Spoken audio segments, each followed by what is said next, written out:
এই দেখো, এই যে এতে তোমার মোটামুটি টোটাল 3টে চ্যানেল,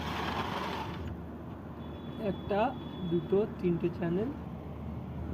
এই যে একটা চ্যানেলে হচ্ছে দুই দিকই, ঠিক আছে, আর এইটা দুই দিকই এইটা লাগানো, এখানেও আছে আর এখানেও আছে, ঠিক আছে। তো এইটা এই দিকেও যেতে পারে আর এই দিকেও লাগাতে পারে, আর এইটার এক সাইডই আছে যেরকম থাকে, ঠিক আছে। এটা শুধু মানে একটা চ্যানেল শুধু অ্যাড করে দেওয়া, যাতে কিনা এইটা পুরোটা একটা চ্যানেলের মধ্যে জায়গায় আছে, এইটা একটা চ্যানেলে, আর এইটা এইটা ওইটা এক একটা চ্যানেলে আছে, মানে 3টে চ্যানেল 3টে এইভাবে করে দেওয়া।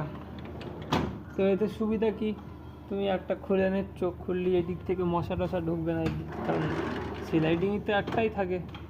ধরো আমার এখন এই দিকই চাই, আমি সবগুলো এই দিকে করে দিলাম, সবগুলো এই দিকে করে দিলাম, করে দিয়ে শুধুমাত্র এইটারে এদিকেই করে দিলাম। এখন হাওয়াও হবে, মশাও ঢুকবে না, আর হচ্ছে এদিকে তোমার এয়ার ফ্লো হতে থাকবে।